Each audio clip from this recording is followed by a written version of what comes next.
Hi guys. ఈరోజు మన topic ఏంటంటే ఈరోజు నుంచి నేను MS SQL server 2022 series start చేస్తున్నాను.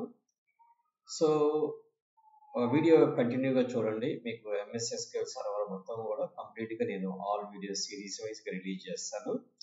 So at the beginning of installation కాడ నుంచి ఎంఎస్ ఎస్క్యూఎల్ సర్వర్ ప్రెజెంట్ వచ్చేసి మనకి ఎంఎస్ ఎస్క్యూఎల్ సర్వర్ 2022 రన్ అవుతుంది. సో దాన్ని ఇన్స్టలేషన్ కాడ నుంచి మనం ఎలా సెటప్ చేసుకోవాలి ఏంటి అనేది మొత్తం నేర్పిస్తాను. ఫస్ట్ మనం ఏం చేద్దామంటే ఎంఎస్ ఎస్క్యూఎల్ సర్వర్ ఇంట్రడక్షన్ దాని గురించి తెలుసుకుందాం. అసలు what is the database, MS SQL సర్వర్లో ఏ వర్షన్స్ ఉంటాయి ఏంది అనేది మొత్తం మనం తెలుసుకున్న తర్వాత నెక్స్ట్ మనం దాని గురించి డిస్కస్ చేద్దాం. ఓకే. సో ఫస్ట్ వచ్చేసి మనం what is the MS SQL server. MS SQL server అనేది మైక్రోసాఫ్ట్ ఎస్క్యూఎల్ సర్వర్ అని పిలుస్తుంటాము. ఇది వచ్చేసి మనకి ఈ ఎంఎస్ ఎస్క్యూఎల్ అనేది మనకి బై డిఫాల్ట్గా మైక్రోసాఫ్ట్ వాళ్ళు దీన్ని ప్రొవైడ్ చేశారనమాట. సో ఓకే, ఈ ఎంఎస్ ఎస్క్యూఎల్ సర్వర్లో మనకి డిఫరెంట్ వర్షన్స్ ఉన్నాయి. సో అసలు ఎంఎస్ ఎస్క్యూఎల్ సర్వర్ అంటే ఏందనేది ఫస్ట్ చెక్ చేయాలి. సో ఎంఎస్ ఎస్క్యూఎల్ సర్వర్ అనేది ఒక రిలేషనల్ డేటాబేస్ మేనేజ్మెంట్ సిస్టమ్ అని పిలుస్తుంటాం, ఆర్డిబిఎంఎస్ అంటాం. యాక్చువల్గా ఈ ఆర్డిబిఎంఎస్ కంటే ముందు మనకి డిబిఎంఎస్ అనేది ఉండేది. దానికంటే ముందు వచ్చేసి మనకి ఫైల్ సిస్టమ్ అనేది ఉండేది. సో ఇదన్నీ కూడా అడ్వాన్స్డ్గా 1 by 1 చేంజ్ అవుతూ వచ్చినాయి. వాటి గురించి ఏందనేది మనం కావాలంటే తర్వాత విడిగా ఒక క్లాస్ ఓన్లీ వీటి గురించి చూద్దాము. డిబిఎంఎస్ అంటే అర్థం ఏంటంటే డేటాబేస్ మేనేజ్మెంట్ సిస్టమ్ అని చెప్పంటాము. దీనికి అడ్వాన్స్డ్గా వచ్చిందాన్ని ఆర్డిబిఎంఎస్ అంటాము. ఆర్డిబిఎంఎస్ అంటే అర్థం ఏంటంటే రిలేషనల్ డేటాబేస్ మేనేజ్మెంట్ సిస్టమ్ అని పిలుస్తుంటాము. ఈ రిలేషనల్ డేటాబేస్ మేనేజ్మెంట్ సిస్టమ్ యొక్క బెనిఫిట్ ఏంటంటే it can connect with multiple tables with relation. So దానికి ఒక చిన్న సినారియో చెప్తాను నేను, ఊరక అయినండి, మీకు స్టోరీ వైజ్గా అయితే మీకు బాగా అర్థమైతే. సో ఫర్ ఎగ్జాంపుల్ ఒక లెక్చరర్ ఒక కాలేజీలో జాయినింగ్కి ఆఫర్ లెటర్ రిలీజ్ చేశారు కాలేజ్ వాళ్ళు.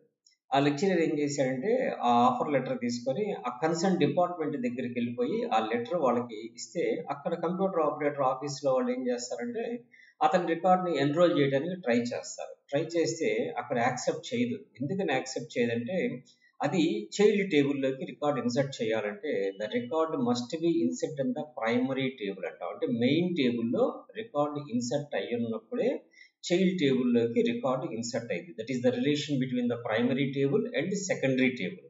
ప్రైమరీ టేబుల్ ఎక్కడ ఉంటుంది? అడ్మినిస్ట్రేటివ్ బ్లాక్లో ఉంటుంది. సెకండరీ టేబుల్ ఎక్కడ ఉంటుంది? ఏ డిపార్ట్మెంట్ టేబుల్ ఆ డిపార్ట్మెంట్లో ఉంటుంది, ఆ డేటాబేస్లో. సో కాబట్టి ఇప్పుడు మనం అప్పుడు ఏం చెప్తారు వాళ్ళు, సార్ మీరు ఫస్ట్ అడ్మినిస్ట్రేషన్ బ్లాక్లోకి వెళ్ళి మీరు ఎన్రోల్ చేయించుకున్న తర్వాత ఇక్కడికి వస్తే మిమ్మల్ని జాయిన్ అవుతారండి అంటాడు. అప్పుడు అతను ఎక్కడికి వెళ్ళాలి? ఫస్ట్ అడ్మినిస్ట్రేటివ్ బ్లాక్లోకి వెళ్ళి ప్రైమరీ టేబుల్లో రికార్డ్ ఇన్సర్ట్ చేయించుకుంటే అప్పుడు చైల్డ్ టేబుల్లో ఆ రికార్డ్ ఇన్సర్ట్ చేసే ఫెసిలిటీ అవైలబిలిటీలోకి వస్తుంది అనమాట. అటువంటి రిలేషన్ని మనం మెయింటైన్ చేయాలంటే ఈ ఆర్డిబిఎంఎస్ అనే కాన్సెప్ట్ ఉపయోగించి మనం వర్క్ చేయాలన్నమాట. It is designed to store and manage and retrieve the data efficiently. అంటే మనం డేటాని స్టోర్ చేసుకోవచ్చు, దాన్ని మేనేజ్ చేసుకోవచ్చు. మేనేజ్ చేసుకోవచ్చు అంటే మీనింగ్ ఏంది? We can edit the data, we can delete the data, we can update the data. So we can also insert the new data also. These all are manage the data అంటాం. And retrieve the data మనకు కావాల్సిన విధంగా కావాల్సిన scenario base చేసుకొని criteria base చేసుకొని మనం ఆ డేటాబేస్లో ఉన్న డేటాని మనం తీసుకొచ్చుకోవడాన్ని ఏమంటామంటే రిట్రీవ్ ద డేటా ఎఫిషియెంట్లీ, చాలా ఫాస్ట్గా. And supporting a variety of applications from small scale projects to large scale enterprise solutions కూడా. ఇది దీంట్లో వాళ్ళు డిఫరెంట్ మైక్రోసాఫ్ట్ వాళ్ళు ఏం చేశారంటే బేస్డ్ ఆన్ ద ప్లాట్ఫామ్, అంటే లైక్ ప్లాట్ఫామ్ అంటే యూసేజ్ ఆఫ్ ది అప్లికేషన్. ఒక చిన్న స్మాల్ స్కేల్ అప్లికేషన్ డెవలప్ చేసుకునే వాళ్ళ కోసం ఎంటర్ప్రైజ్ ఎడిషన్స్ అని చెప్పి మనీ పే చేయకుండా ఫ్రీవేర్గా వాళ్ళు ఎంటర్ప్రైజ్ కాదు, ఎక్స్ప్రెస్ ఎడిషన్ అని చెప్పి ఒకటి రిలీజ్ చేశారు. అది ఫ్రీవేర్ అప్ టు 10 GB వరకు అది సపోర్ట్ చేసింది database storage capacity. If you want to store the data more than 10 GB, then immediately మీరు ఏం చేయాల్సి వస్తుందంటే ఎంటర్ప్రైజ్ ఎడిషన్స్ కానీ ప్రొఫెషనల్ కానీ మీరు కన్వర్ట్ అవ్వాల్సి వస్తుంది. అప్పుడు పెయిడ్ వర్షన్స్లో పర్చేజ్ చేసుకోవాల్సి వస్తుంది. సో కాబట్టి based on the scale of the firm or company వాళ్ళ దాని యొక్క రిక్వైర్మెంట్ ప్రకారము మనం డిఫరెంట్ వర్షన్స్ని మనం ఇన్స్టాలేషన్ చేసుకొని దాన్ని వర్క్ చేసుకోవచ్చు అనమాట. అంటే డిఫరెంట్గా based on the small scale to large scale of the applications కూడా డెవలప్ చేసుకునే వాళ్ళకి వీలైనట్టు డిఫరెంట్ వర్షన్స్ని మైక్రోసాఫ్ట్ వాళ్ళు ప్రొవైడ్ చేశారనమాట. ఓకే, సో దీంట్లో కొన్ని బేసిక్ కీ ఫీచర్స్ ఉన్నాయి. ఏమేంటి అంటే ఫస్ట్ వచ్చేసి రిలేషనల్ డేటాబేస్ సిస్టమ్ అంటాం. Uses the tables to store the structured data. అంటే అర్థమైంది. ఫర్ ఎగ్జాంపుల్ ఒక ఫిక్స్డ్ ఫార్మాటింగ్ లో like code, name, course, date of join, concern department name, ఇట్లా ఒక స్ట్రక్చర్ని మనం జనరేట్ చేసుకొని ఆ స్ట్రక్చర్ ఫార్మాట్లోనే డేటాని ఇన్సర్ట్ చేసుకునే ఒక procedure that relational database connect అయ్యేటట్టు చేసుకోవచ్చు. అట్లనే ఎలా రిలేషనల్ డేటాబేస్ అని మీకు డౌట్ రావచ్చు. దాని గురించి కూడా చిన్న సినారియో చెప్తాను. ఫర్ ఎగ్జాంపుల్ ఒక స్టూడెంట్ ఉన్నాడు. ఒక స్టూడెంట్ వచ్చేసి డిఫరెంట్ కోర్సెస్ నేర్చుకుంటాడు అతను ఒక ఆర్గనైజేషన్లో. ఒక ఇన్స్టిట్యూషన్కి వెళ్తున్నాడు. ఆ ఇన్స్టిట్యూషన్లో ఫస్ట్ పైథాన్ నేర్చుకున్నాడు, ఆ తర్వాత జావా నేర్చుకున్నాడు. అయితే ఇతను నెంబర్ ఆఫ్ టైమ్స్ వచ్చినప్పుడల్లా అతనికి ఒక రికార్డు మళ్ళీ మళ్ళీ క్రియేట్ చేయకుండా కామన్ థింగ్స్ ఏవైతే ఉంటాయో దాన్ని ఒక ప్రైమరీ టేబుల్లో పెట్టుకొని అతను వచ్చినప్పుడు ఆ రికార్డుకి సంబంధించిన రిమైనింగ్ డీటెయిల్స్ లైక్ ఏముంటుంది. ఫర్ ఎగ్జాంపుల్ స్టూడెంట్ ఉన్నాడు అనుకోండి, అతనికి ఒక కోడ్ ఉంటుంది, నేమ్ ఉంటుంది, అట్లనే అతని ప్లేస్ ఉంటుంది, అతని అడ్రస్ ఉంటుంది. ఇంతవరకు మనం ఒక స్టూడెంట్స్ మాస్టర్ అని చెప్పి ఒక టేబుల్లో పెట్టుకొని ఆ స్టూడెంట్ మాస్టర్లో కోడ్ అనే దాన్ని ప్రైమరీ కీ కింద సెట్ చేసుకొని నెక్స్ట్ టేబుల్ ఏంటంటే కోర్స్ డీటెయిల్స్ అని చెప్పని పెట్టుకొని ఆ కోర్స్ డీటెయిల్స్లో ఆ స్టూడెంట్ యొక్క కోడ్ ఎంటర్ చేసి ఏ కోర్సు ఎప్పుడు జాయిన్ అయ్యాడని దాంట్లో ఎంటర్ చేసుకోవచ్చు. అంటే మనం ప్రతిసారి ఆ కోడ్, నేము, అడ్రస్ అన్నీ ఎంటర్ చేయకుండా జస్ట్ ప్రైమరీ కీ ఏదైతే ఉంటుందో ఆ కీ యొక్క వాల్యూని ఈ చైల్డ్ టేబుల్లో కనుక ఎంటర్ చేసుకుంటే మనం డేటా అవసరమైనప్పుడు రెండు టేబుల్స్ని క్లబ్ చేసి తీసుకోవచ్చు. దానివల్ల బెనిఫిట్ ఏమైంది, రిపీటెడ్లీ అతని నేము, అతను లొకేషను ఇవన్నీ కూడా ఎంటర్ చేయకుండా ఓన్లీ కోడ్ ఒక్కటే ఎంటర్ చేస్తూ అతను ఏ కోర్సు ఎప్పుడు జాయిన్ అయ్యాడు, ఎంత ఫీజు పే చేశాడు అనేది సెకండరీ టేబుల్లో టైప్ చేసుకుంటే మనకి డేటాబేస్ అనేది ఒక స్ట్రక్చర్డ్ బేస్లో ఫార్మ్ అవుతుంది. విత్ ది రిలేషనల్ డేటాబేస్లో కూడా మనకి ఫార్మ్ అవుతుంది అనమాట. సో ఓకే, దాని గురించి అన్ని నేను టేబుల్స్ చేసి చూపిస్తాను మీకు ఫర్దర్గా. మీరు ఎక్కడ మిస్ కాకుండా కంటిన్యూగా చూడండి. Okay, SQL language support and SQL language support అని ఇక్కడ వర్డ్ వాడారు. SQL లాంగ్వేజ్ సపోర్ట్ అంటే అర్థం ఏంటంటే SQL అనేది స్ట్రక్చర్డ్ క్వెరీ లాంగ్వేజ్ అంటాం. ఇది కామన్ లాంగ్వేజ్, ఒక స్లైట్ వేరియేషన్స్ తోటి ఆల్మోస్ట్ SQL సర్వర్ డేటాబేస్లు అన్నీ కూడా కామన్గా కోడ్ వాడతాయి. లైక్ MySQL కావచ్చు, MS SQL కావచ్చు, ఆర్కిల్ కావచ్చు, PostgreSQL కావచ్చు, లేకపోతే ఫాక్స్ ప్రో కావచ్చు, ఫాక్స్ బేస్ కావచ్చు, డీబేస్ కావచ్చు, what ever databases we can take that all databases inside SQL అనే ఒక లాంగ్వేజ్ అనేది ఉంటుంది. SQL మీన్స్ ఏ స్ట్రక్చర్డ్ క్వెరీ లాంగ్వేజ్. ఆల్ లాంగ్వేజెస్లో కూడా ఈ SQL అనేది ఏ సాఫ్ట్వేర్లైనా SQL అనేది కామన్గా ఉంటుంది. అలా కామన్గా ఉంటుందని 100% కామన్గా ఉంటుంది. సమ్ అంటే కొంత పార్ట్ ఆఫ్ ది వేరియేషన్స్ అంటే డిపెండ్స్ అపాన్ ది ఆ డేటాబేస్ ఓనర్స్ని బట్టి మారుతూ ఉంటుంది అనమాట.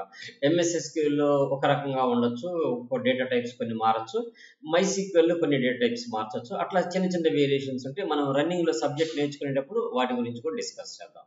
Okay, so implements the transaction SQL. Transaction SQL అనేది మనకి దీని ఎక్స్టెన్షన్ ఎప్పుడు కూడా ఏ ఫైల్ క్రియేట్ చేసిన SQL క్వెరీస్ అన్ని కూడా .SQL తోనే క్రియేట్ చేస్తాం. ఎక్స్టెన్షన్ ఆఫ్ .SQL అంటాం.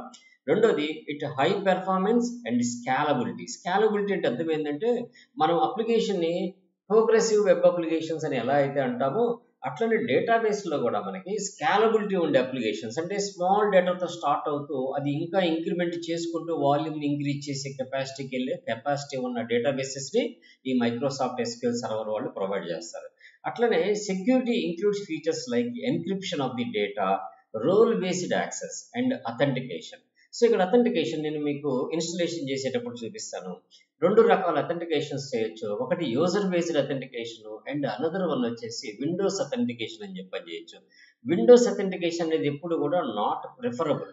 రికమెండెడ్ ఎప్పుడు కూడా SQL server authentication is preferable. ఎందుకంటే ఆ యూజరు ఆ పాస్వర్డ్ ఇచ్చినప్పుడు ఆ స్పెసిఫైడ్ డేటాబేస్కే కనెక్ట్ అయ్యి మనం యాక్సెస్ చేసుకునే ఫెసిలిటీ ఉంటుంది. ఫర్ ఎగ్జాంపుల్ నేను డేటాబేస్ మెయింటైన్ చేస్తాను ఒక సర్వరు, నేను డిఫరెంట్ ప్రొవైడర్స్కి డేటా ప్రొవైడ్ చేస్తాను, టేబుల్స్ డేటాబేసెస్. అట్లాంటప్పుడు నేను ఒక్కొక్క డేటాబేస్కి ఒక్కొక్క యూజర్ని నేను ప్రొవైడ్ చేసినప్పుడు ఏమైందంటే ఆ డేటాబేస్కి ఆ యూజర్తో కనెక్ట్ అయినప్పుడే దే కెన్ యాక్సెస్. ఆ యూజర్ ఆ డేటాబేస్కి కనెక్ట్ అయినప్పుడు దాంట్లో ఉన్న టేబుల్స్ని కానీ, వ్యూస్ని కానీ, ప్రొసీజర్స్ని కానీ, ట్రిగ్గర్స్ని కానీ, కర్సర్స్ని కానీ ఇవన్నీ యాక్సెస్ చేయగల ఫెసిలిటీ ఉంటుంది. అదర్ డేటాబేసెస్ని దే వోంట్ టేక్ అనమాట. ఇంకెవ్వరు టచ్ చేయలేరు వాటిని. ఎందుకు టచ్ చేయలేరంటే ఇట్స్ అథెంటికేషన్ అనేది it's very strictly it should be maintain అనమాట. సో అట్లనే దీంట్లో వచ్చేసి backup and recovery provides. Automatic backup చేసుకోవచ్చు మన షెడ్యూల్ పెట్టుకొని, అట్లనే పాయింట్ ఇన్ టైం రికవరీ పెట్టుకోవచ్చు, అండ్ రిప్లికేషన్ ఆఫ్ ది డేటాని మనం చెక్ చేసుకోవచ్చు. ఇవన్నీ కూడా బ్యాకప్ ఉంది. ఇవి కూడా మీకు ఎన్ని రకాలుగా తీయచ్చు అనేది చెప్తాను. నేను డిఫరెంట్గా బ్యాకప్ చెప్తాను. ఎంఎస్ఎస్క్యూఎల్ టు యాక్సెస్కి, యాక్సెస్ టు ఎంఎస్ఎస్క్యూఎల్కి, ఎక్సెల్ నుంచి ఎంఎస్ఎస్క్యూఎల్ సర్వర్కి ఎలా చేయొచ్చు, MySQL నుంచి MSSQLకి ఎలా తీసుకొచ్చుకోవచ్చు. ఎందుకంటే కొన్ని అవసరాలకు తగ్గట్టు కొన్ని ప్రాజెక్ట్స్ చేసేటప్పుడు, ఫర్ ఎగ్జాంపుల్ ఏదో ఫస్ట్లో ఫ్రీవేర్గా MySQL పెట్టుకొని ఒక అప్లికేషన్ డెవలప్ చేసి రిలీజ్ చేశాము. ఒక సర్టన్ స్టేజ్కి వెళ్ళిన తర్వాత MySQL కాదు, బెటర్ SQL సెక్యూర్డ్కి ఉండాలి, MSSQLకి వెళ్ళాలనుకున్నారు. అప్పుడు మైగ్రేట్ అవ్వాలంటే ఈ డేటా అంతా కూడా డిస్టర్బెన్స్ కాకుండా దాంట్లోకి ఎలా తెచ్చుకోవాలి, అటువంటి వాటిని కూడా నేను చూపిస్తాను. That is the import and export. ఎందుకంటే నేను రియల్ టైమ్ అప్లికేషన్స్లో అవన్నీ చేస్తూ ఉంటాను. అవన్నీ ప్రాబ్లమ్స్ అన్ని ఫేస్ చేసి వాటిని రిజాల్వ్ చేసి ఉన్నాను కాబట్టి మీకు అవన్నీ కూడా 1 by 1 ఎక్స్ప్లెయిన్ చేస్తాను కోర్స్ కంటిన్యూషన్లో. అట్లనే integration with Microsoft products works well with Azure, .NET and power BI and other Microsoft tools. ఈ MSSQL సర్వర్ అనేదాన్ని Azure కనెక్ట్ చేయొచ్చు, .NET కనెక్ట్ చేయొచ్చు, పవర్ BIకి వాడచ్చు, అండ్ అదర్ మైక్రోసాఫ్ట్ టూల్స్ కూడా మనం కనెక్ట్ చేసుకోవచ్చు. ఎందుకంటే అవన్నీ కూడా మైక్రోసాఫ్ట్ ప్రొడక్ట్సే కాబట్టి నాన్ మైక్రోసాఫ్ట్ ప్రొడక్ట్స్ కూడా మైక్రోసాఫ్ట్ SQL సర్వర్ని కనెక్ట్ చేయొచ్చు. అది ఎలా అనేది కూడా మీకు చూపిస్తాను. అట్లనే cloud on premises support available in on premises installation and as a cloud services. So మనం ఆన్ పర్మిసెస్ అంటే అర్థమైంది, మనమే ఒక సెటప్ పెట్టుకొని, మన సెటప్లోనే ఒక సర్వర్ పెట్టుకొని, ఒక n నెంబర్ ఆఫ్ సిస్టమ్స్కి నెట్వర్క్ చేసుకొని ఆన్ పర్మిసెస్లో వాడుకోవచ్చు. At the same time we can also connect with క్లౌడ్లో డేటాబేస్ తీసుకొని క్లౌడ్లో సర్వర్ క్రియేట్ చేసి with based on the IP and user name, password, database name తోటి కనెక్ట్ అయ్యి కూడా వర్క్ చేసుకోవచ్చు. ఇవన్నీ వచ్చేసి మనకి బేసికల్గా key features of the MSSQL server అని చెప్పని అంటాం. And common versions of the MSSQL editions ఏమేమి ఉన్నాయి మనకి. ఎక్స్ప్రెస్ ఎడిషన్, ఇది ఫ్రీ వర్షన్ విత్ లిమిటేషన్స్ ఉంటాయి.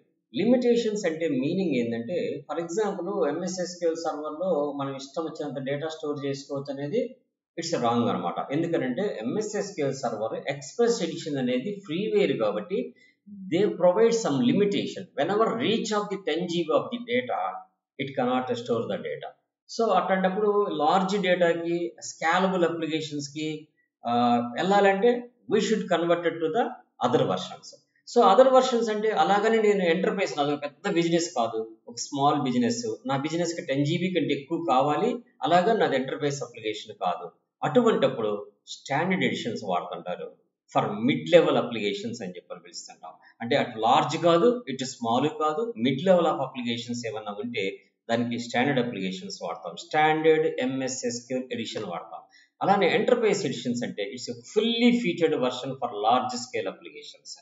సో ఇది ఫుల్లీ ఫీచర్డ్ వర్షన్ అంటే అర్థమైంది, దాంట్లో ఇక all types of Microsoft A facilities అయితే ప్రొవైడ్ చేశాడో unlimited size of the MSSQL server database. Unlimited కదా అని చెప్పంటే లేదు, మనం డిపెండ్స్ అపాన్ ది మనం తీసుకున్న క్లౌడ్ యొక్క సర్వర్లో మనకి అలొకేట్ చేసిన సైజ్ అంత వరకు మనం ఫిల్ చేసుకోవచ్చు. మనకి ఇంకా స్పేస్ కావాలంటే we can purchase the space, then automatically the database size will also be increase. Limitation అనేది లేదు. కాకపోతే లిమిటేషన్ లేదు కదా అని ఇష్టం వచ్చినంత సైజ్ స్టోర్ అయిద్దా? నథింగ్. మనము ఆ ఎంటర్ప్రైజ్ ఎడిషన్కి ఆ క్లౌడ్లో ఎంత స్పేస్ అయితే మనం తీసుకుంటామో, లేదు మన లోకల్ సిస్టంలోనే ఆన్ పర్మిసెస్లోనే మనం ఎంటర్ప్రైజ్ ఎడిషన్ కనుక ఇన్స్టాల్ చేస్తే ఆ హార్డ్ డిస్క్ యొక్క డేటాబేస్ స్టోరేజ్ కెపాసిటీ ఎంతైతే ఉంటుందో అంతవరకు మనం డేటాని ఫిల్ చేసుకోవచ్చు అని అర్థం. That is the enterprise application. మరి డెవలపర్ ఎడిషన్, ఇది free edition with enterprise features for development and testing కోసం. ఫర్ ఎగ్జాంపుల్ ఒక డెవలపర్ ఉన్నాడు, నేను డెవలపర్ని, యాక్చువల్గా నేను డెవలపర్ని, నేను ఎక్స్ప్రెస్ ఎడిషన్, స్టాండర్డ్ ఎడిషన్ అని చెప్పని వాడాల్సిన అవసరం లేదు. నేను MSSQL server with developer edition కనుక నేను డౌన్లోడ్ చేసుకొని ఇన్స్టాల్ చేసుకుంటే నేను డెవలప్ చేయడానికే ఉపయోగించుకోవచ్చు. దీన్ని ఎక్కడా నేను క్లయింట్కి ఇన్స్టాల్ చేయకూడదు. క్లయింట్ రిక్వైర్మెంట్ ప్రకారం, నా క్లయింట్ మిడ్ లెవెల్ అనుకుంటే నేను స్టాండర్డ్ పర్చేజ్ చేపిస్తాను వాళ్ళ చేత, లేదు నా క్లయింట్ లో లెవెల్ అనుకుంటే ఫ్రీవేర్ వర్షన్స్ ఎక్స్ప్రెస్ ఇన్స్టాల్ చేపిస్తాను, లేదు నా క్లయింట్ లార్జ్ అప్లికేషన్స్ బిల్డ్ చేసుకోవడానికి వాడాలనుకుంటే they can purchase the interface. But నేను డెవలపర్ని, నాకు డెవలప్ చేసే సిస్టంలో మటుకు ఇవన్నీ నాకు ఉండాల్సిన అవసరం లేదు. I go with developer edition with enterprises features. ఎందుకంటే నేను డెవలప్ చేసే అప్లికేషన్ ఏ వర్షన్ ఆఫ్ ది ఎస్క్యూఎల్ సర్వర్లో అయినా పని చేయాలి అంటే నాకు కంపల్సరీ ఆల్ ఫెసిలిటీస్ నా దాంట్లో ఉండాలి కదా.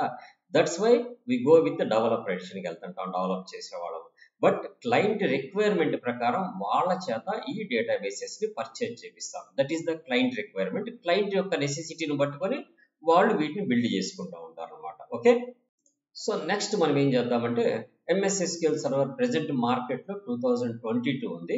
మనం SQL సర్వర్ 2022 ఎలా డౌన్లోడ్ చేసుకోవాలి, ఎలా ఇన్స్టాల్ చేసుకోవాలి, ఇన్స్టాల్ చేసుకునేటప్పుడు ఏమేమి ఆప్షన్స్ పెట్టి ఇన్స్టాల్ చేసుకోవాలి, అప్పుడే మీ సిస్టంలో ప్రాపర్గా ఇన్స్టాల్ అయ్యింది.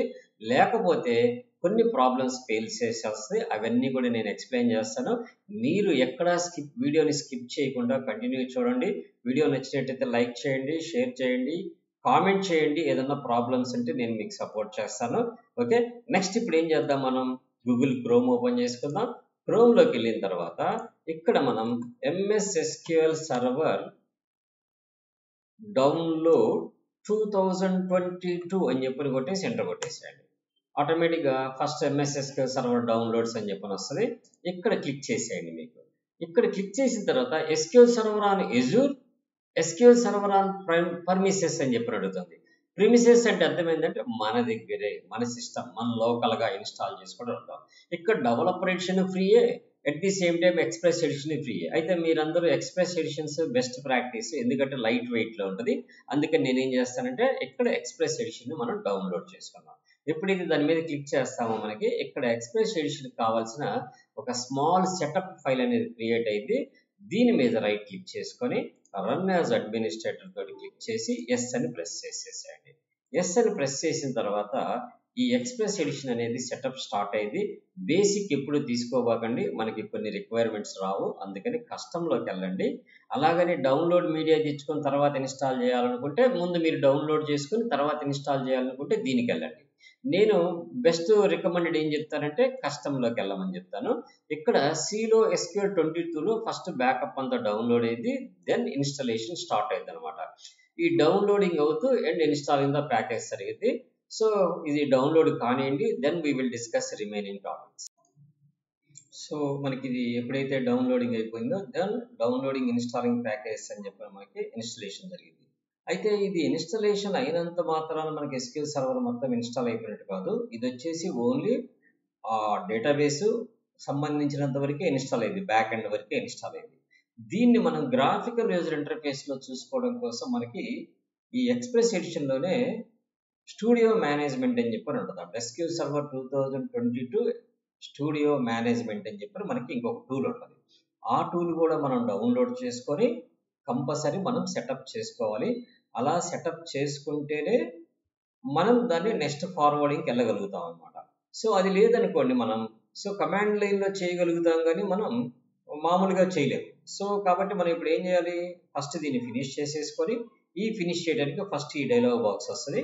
ఇక్కడ న్యూ SQL సర్వర్ ఇన్స్టాలేషన్ అని చెప్పి అనేది ఇన్స్టాల్ చేస్తాం. ఆ తర్వాత ఈ install SQL server management tools అనేది ఇన్స్టాల్ చేస్తాం. సో కాబట్టి ఫస్ట్ దీని మీద క్లిక్ చేద్దాం. స్టెప్ బై స్టెప్ ఎక్కడ మిస్ కాకుండా చూడండి. మిస్ అయితే మీకు అది సెటప్ చేయడంలో ప్రాబ్లమ్స్ వస్తాయి. లోకల్గా ఇన్స్టాల్ చేసుకునేటప్పుడు ఏమేమి అవసరం లేదో వాటిని రిమూవ్ చేయాలి. అలా రిమూవ్ చేయకపోతే మీకు ఏమైందంటే ఆ లింక్స్ మీకు ప్రొవైడ్ చేయమని చెప్పని అడిగింది, అక్కడ మీకు హెల్డప్ అయిపోతారు, ముందుకు ఫార్వర్డ్ కాలేరు అనమాట. అందుకోసం అని చెప్పని కంపల్సరీ ఈ ఒక్క స్టెప్ దగ్గర మటుకు ఎక్కడా స్కిప్ చేయకుండా చూడాలి. మిగతా మీరు ఫాస్ట్ ఫార్వర్డ్ చేసుకున్న థియరిటికల్ పార్ట్ వినకపోయినా ఎక్కడ మటుకు మీరు కంపల్సరీ చేయాల్సిందే. ఇక్కడ చూడండి, ఈ విండో వచ్చిన తర్వాత ఇక్కడ accept the license terms and అని పెట్టాలి. ఆ తర్వాత ఈ లైసెన్స్ టర్మ్ తర్వాత ఇక్కడ నెక్స్ట్ అని ప్రెస్ చేయండి. నెక్స్ట్ అని ప్రెస్ చేసిన తర్వాత ఒకసారి ప్రీ చెక్ చేసింది. ఇక్కడ use Microsoft update checks for update అంటది. ఇది పెడితే మనకి ఏంటంటే అప్ టు డేట్ అప్డేట్స్ అన్ని మనకు వస్తుంటాయి. నేను ప్రెసెంట్ దీన్ని పెట్టట్లేదు, ఎందుకంటే సి వాల్యూమ్ ఎక్కువగా కన్జంప్షన్ అయిద్దని. నెక్స్ట్ ప్రెస్ చేస్తాను. మీకు ఇంట్రెస్ట్ ఉంటే మీరు టిక్ పెట్టుకోవచ్చు. మైక్రోసాఫ్ట్ 2022 ఎక్స్ప్రెస్ ఎడిషన్స్లో ఏమి రిలీజ్ చేసినా కానీ మీకు అప్డేట్ అవుతాయి అనమాట. ఇక్కడ నెక్స్ట్ అని కొట్టండి. సో నెక్స్ట్ అని కొట్టిన తర్వాత మీరు నెక్స్ట్కి వెళ్తే ఇక్కడ మెయిన్ ఇంపార్టెంట్, మీరు ఇక్కడ ఏమడుగుతుందంటే Azure extensions for SQL server అని అడుగుతుంది, యూజ్ ఎజ్యూర్ లాగిన్ అని చెప్పి అడుగుతుంది. సో ఇక్కడ యాక్చువల్గా మనం ఎజ్యూర్ కనెక్ట్ అవ్వట్లేదు, ఇది లోకల్ సిస్టంలో వాడుతున్నాం. ఎప్పుడైతే ఈ టిక్ తీసేస్తామో ఈ మొత్తం డిజేబుల్ అవుతుంది. ఇది వెరీ ఇంపార్టెంట్, మీకు తెలియకుండా ఈ టిక్ ఉంది కదా అన్ని నెక్స్ట్ ఓకేలు కదా అని మీరు ప్రెస్ చేస్తే వీఆర్ ఫేసింగ్ ఇష్యూస్ అనమాట. అలా కాకుండా మనం ఎజ్యూర్కి క్లౌడ్కి కనెక్ట్ అవ్వట్లేదు, లోకల్ సిస్టంలో ఇన్స్టాల్ చేసుకుంటున్నాం. సో కాబట్టి ఈ టిక్ తీసేసేయాలి, దెన్ నెక్స్ట్ అని ప్రెస్ చేయాలి. ఈ నెక్స్ట్ ప్రెస్ చేసిన తర్వాత ఇక్కడ కూడా అన్ని సెలెక్ట్ అయిపోతాయి. మనకి machine learning service and language extensions అవసరం లేదు. సో లోకల్ డీబీ అనేది మటుకు మనం ఎనేబుల్ చేసుకున్నాము, ఇది కూడా ఇంపార్టెంట్. తర్వాత నెక్స్ట్ అని ప్రెస్ చేయండి. ఈ నెక్స్ట్ అని ప్రెస్ చేసిన తర్వాత ఆటోమేటిక్గా మళ్ళీ మనకి యూజర్ అథెంటికేషను, యూజర్ నేమ్, పాస్వర్డ్ అడిగింది. ఇక్కడ నేమ్డ్ ఇన్స్టెన్స్ అని అడుగుతుంది, గుర్తుపెట్టుకోండి. ఈ నేమ్డ్ ఇన్స్టెన్స్ అనేది నేను దీనికి పేరు ఏం పెడతానంటే ఎస్క్యూఎల్ ఎక్స్ప్రెస్ 2022, ఎందుకంటే నేను డిఫరెంట్ వర్షన్స్ వాడుతుంటాను నా సిస్టంలో. అటువంటిప్పుడు నాకు ఇవి ప్రాబ్లం లేకుండా ఉండటం కోసం ఇలా పెట్టుకున్నాను. ఇక్కడ మీకు ఇది ప్రాబ్లం అయింది అనుకుంటే అన్ని కలిసి ఉన్నట్టు అనుకుంటే మధ్యలో అండర్ స్కోర్స్ పెట్టుకోండి, ఇట్స్ ఎ బెస్ట్, రీడబిలిటీ బాగుంటుంది. SQL express 2022 named instance. జనరల్గా మనకి ఇక్కడ ఇన్స్టెన్స్ అనేది వేరు, సర్వర్ నేమ్ వేరు. సర్వర్ నేమ్ ఎప్పుడు కూడా సిస్టమ్ నేమ్నే తీసుకుంటుంది, దాంట్లో మనం ఇన్స్టాల్ చేసే ఇన్స్టెన్స్ నేమ్.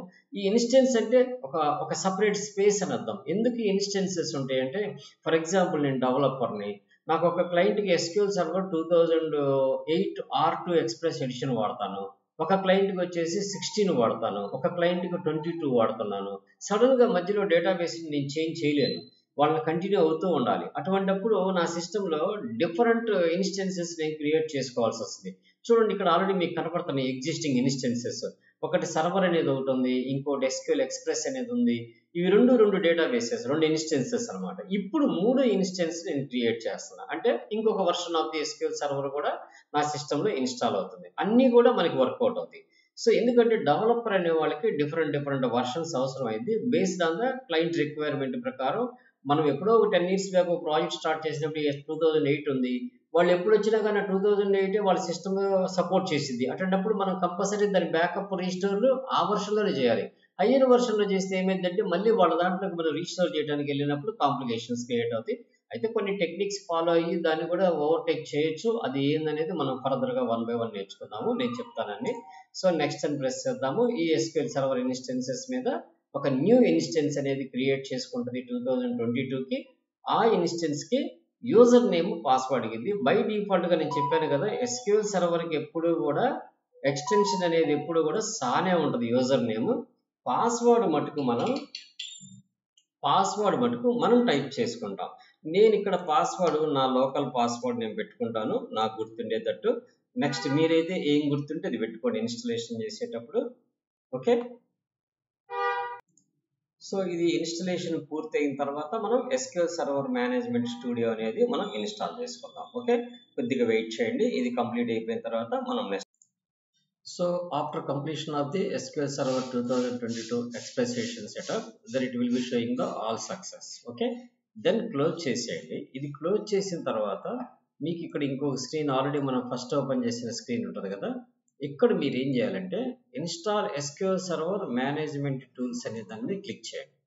ఎప్పుడైతే ఇది క్లిక్ చేస్తారో మీరు వెబ్సైట్లో మనకి డైరెక్ట్గా download SQL server management studio SSMS అని చెప్పి మనకు కనబడింది. ఇక్కడ మీకు ఇన్ దిస్ ఆర్టికల్స్లో డౌన్లోడ్ SMSS అన్నది అదన్నే క్లిక్ చేయండి. క్లిక్ చేసిన తర్వాత మళ్ళీ దాని నెక్స్ట్ లింక్ దగ్గరికి వెళ్ళింది, ఇక్కడ download SQL server management studio 20.2 అని, దీని మీద క్లిక్ చేయండి. ఆటోమేటిక్గా ఇది క్లౌడ్ సింబల్ చూపిస్తుంది మీకు, ఆటోమేటిక్గా ఇట్ షుడ్ బి డౌన్లోడ్. ఇది డౌన్లోడ్ అవడానికి 2 minutes టైం పట్టింది. డౌన్లోడ్ అయిన తర్వాత దీన్ని చాలా సింపుల్గా సెటప్ చేసుకోవచ్చు, పెద్దగా సెట్టింగ్స్ ఏమి ఉండవు దానికి. సో అది డౌన్లోడ్ కానివ్వండి. Now SQL server management studio అనేది డౌన్లోడ్ అయిపోయింది. నౌ దీని ఫోల్డర్ మీద క్లిక్ చేయండి, మీకు డౌన్లోడ్లో ఇది ఫైల్ కనపడింది. దీని మీద కూడా రైట్ క్లిక్ చేసి మీరు రన్ యాజ్ అడ్మినిస్ట్రేటర్తో చేయండి.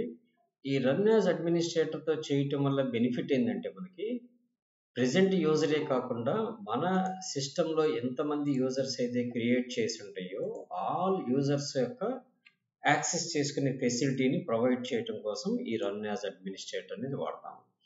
సో అలా కాకుండా మీరు ఓన్లీ డబుల్ క్లిక్ చేసి మీరు నెక్స్ట్ కొట్టారంటే ప్రెజెంట్ మీరు ఏ యూజర్లో అయితే ఉండి ఇన్స్టాలేషన్ చేస్తారో ఆ యూజర్ వరకే ఆ ఎస్క్యూఎల్ సర్వర్ అనేది పనిచేసింది. అలా కాకుండా మన సిస్టంలో డిఫరెంట్ యూజర్స్ ఉన్న మన ఫ్రెండ్స్ కానీ లేకపోతే మన ఇంట్లో ఫ్యామిలీ మెంబర్స్ కానీ ఉంటే వాళ్ళందరూ కూడా ఎస్క్యూఎల్ సర్వర్ని యాక్సెస్ చేసుకునే ఫెసిలిటీ కావాలంటే మనం ఈ ఎస్క్యూఎల్ సర్వర్ మేనేజ్మెంట్ స్టూడియోని రన్ యాజ్ అడ్మినిస్ట్రేటర్తో ఇన్స్టాల్ చేయాలి. యాక్చువల్గా ఇవి మనకి విండోస్ 8, 8.1, 10, 11 వీటన్నిటిలో కూడా రన్ యాజ్ అడ్మినిస్ట్రేటర్తోనే చేయాలి. ప్రీవియస్ వర్షన్స్ ఓల్డ్ వాటిలో మామూలుగా ఇన్స్టలేషన్ చేస్తే ఆల్ యూజర్స్లో సపోర్ట్ చేసేవి, బట్ వీటిలో మటుకు అలా సపోర్ట్ చేయవు. మస్ట్ అండ్ షుడ్గా రన్ యాజ్ అడ్మినిస్ట్రేటర్తోనే ఇన్స్టాల్ చేయాలి. వన్స్ ఈ మేనేజ్మెంట్ స్టూడియో కనుక ఇన్స్టాల్ అయిపోయిందంటే మనకి సక్సెస్ఫుల్గా ఎస్క్యూఎల్ సర్వర్ని మన సిస్టంలో సెటప్ చేసుకున్నట్టు. నెక్స్ట్ క్లాస్ నుంచి మనం ఏం చేద్దామంటే నేను ఏదైతే కమాండ్స్ ఎస్క్యూఎల్ సర్వర్ కమాండ్స్ చెప్తానో ఆ కమాండ్స్ అన్నీ